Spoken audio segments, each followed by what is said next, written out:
सरकार से हम ये कह रहे हैं कि अगर आप अतिक्रमण तोड़ रहे हो तो सबसे पहले उस टाइम के पटवारी, ग्राम सेवक, तहसीलदार, एसडीएम और कलेक्टर को बर्खास्त करो, उसके बाद तोड़ो इसको और उनसे रिकवरी करो। इस तरह से चिपको आंदोलन हुआ था जोधपुर के अंदर खेजड़ली में कि लोग जाटियों के चिप गए थे जो खेजड़ी कट रही थी उस समय, वैसे ही हम लोग हमारा स्टेडियम यदि टूटेगा तो हम लोग स्टेडियम की चिपक जाएंगे। सरकार के निर्देश में उच्च निर्देश में आने के लिए यहाँ पे एक सांकेतिक धरना लगाया और एसडीएम साहब को ज्ञापन दिए।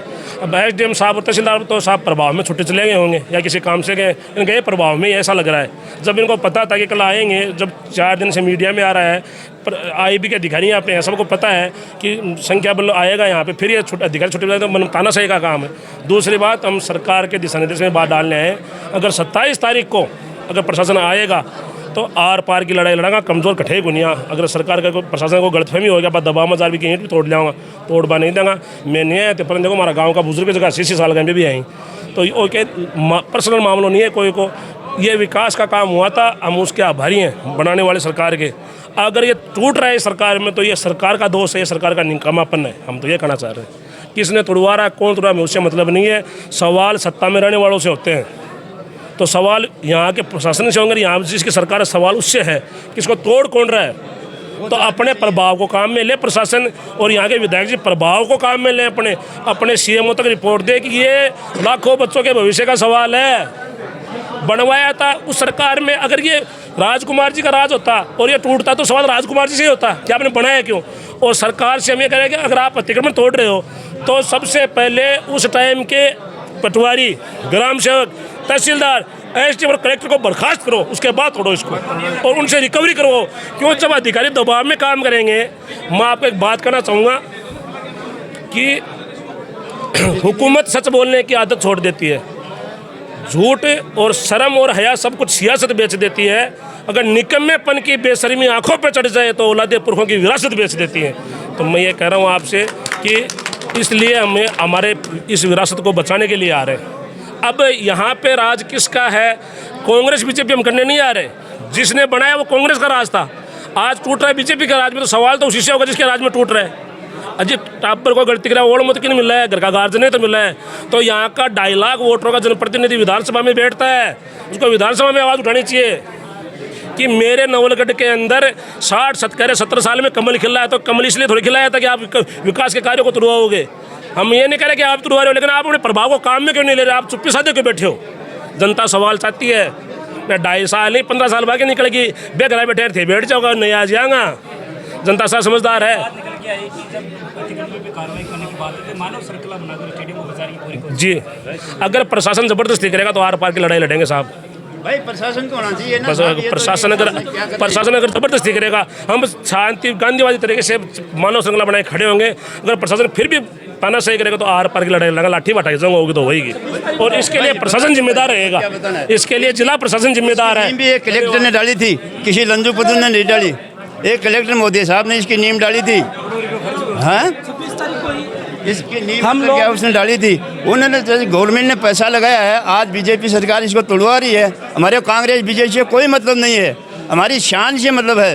हमारे प्रशांतरा के अंदर इतना बड़ा एक स्टेडियम जो स्टेट लेवल का बना हुआ है, उसको तोड़ाने के लिए सरकार कर रही है। जो आदमी तोड़वाता है वो सामने आए कि भाई मैंने तोड़वाया, ये क्यों कहे कि भाई मैं सामने क्यों नहीं आते। मैं आपको बताना चाहता हूँ, जो दिया और ज्ञापन में ये लिखा है कि आप एक समिति बनाइए, कमेटी बनाइए, कमेटी से उसकी जांच करवाइए। नदी बहाव क्षेत्र कहाँ पर है, हमारा स्टेडियम कहाँ पर है। और हम लोग 27 तारीख को, हम तो 26 तारीख को ही स्टेडियम पर धरने पे बैठ जाएंगे शाम को। और धरने पे बैठने के बाद में 27 तारीख को आपके माध्यम से पूरे नवलगढ़ के आसपास के युवाओं से मैं निवेदन करना चाहूँगा कि ये आपके भविष्य का मामला है, इसलिए 27 तारीख को ज़्यादा से ज़्यादा संख्या में पधारेंगे। और 27 तारीख को हम लोग गांधीवादी तरीके से आंदोलन करेंगे। जिस तरह से चिपको आंदोलन हुआ था जोधपुर के अंदर खेजड़ली में कि लोग जाटियों के चिप गए थे जो खेजड़ी कट रही थी उस समय, वैसे ही हम लोग हमारा स्टेडियम यदि टूटेगा तो हम लोग स्टेडियम की चिपक जाएंगे और मानव श्रृंखला बना के हम लोग स्टेडियम की रक्षा करेंगे। स्टेडियम कतई किसी भी राजनीतिक दबाव में आने से नहीं टूटना चाहिए। मैं आपके माध्यम से प्रशासन से और यहाँ के सत्ताधारी लोगों से कहना चाहता हूँ कि इसकी आवाज़ आप मुख्यमंत्री के पास उठाइए और मुख्यमंत्री का जो सामने का जो बजट आ रहा है 2027 का जो बजट आ रहा है मार्च में, उस बजट में आप इसके लिए चालू कराने की घोषणा कराओ ताकि यहाँ के युवाओं का सपना पूरा हो, ना कि तोड़ने की घोषणा ना कराओ। मैं आपसे कहना चाहता हूँ कि जो भी लोग हैं उनसे एक ही निवेदन है कि ये युवाओं का भविष्य है। यहाँ पर क्रिकेट के साथ साथ वॉलीबॉल है, आपका क्रिकेट है, हॉकी है, बैडमिंटन है, जो अनेक तरह की जो गेम है। और एक विशेष बात यह है पत्रकार जी कि यहाँ पर एक डिफेंस एकेडमी बनने वाली थी, जो गरीब बच्चों की सेना में जाने का जो सपना था उसको पूरा करने के लिए भारी भरकम जो लोग इस 2 दिन से इस मामले में सुनवाई चल रही है। कलेक्टर, क्या उम्मीद है क्या कि कार्रवाई से पहले कोई अच्छा फैसला है? हमारी उम्मीद है। इस टेम्परेचर में 42-43 डिग्री के टेम्परेचर में कौन घूमना चाहेगा, क्योंकि हमारे पास तोड़ने का आदेश की हमारे पास कॉपी है। तहसीलदार जी ने जाब्ता मांगा, मैं आपको दिखा सकता हूँ।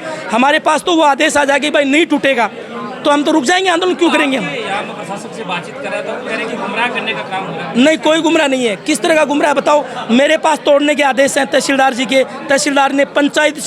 तहसीलदार जी ने ग्राम पंचायत से साधन मांगे हैं, जेसीबी, ट्रैक्टर ट्रॉलियाँ मांगी है। क्यों मांगी बताओ?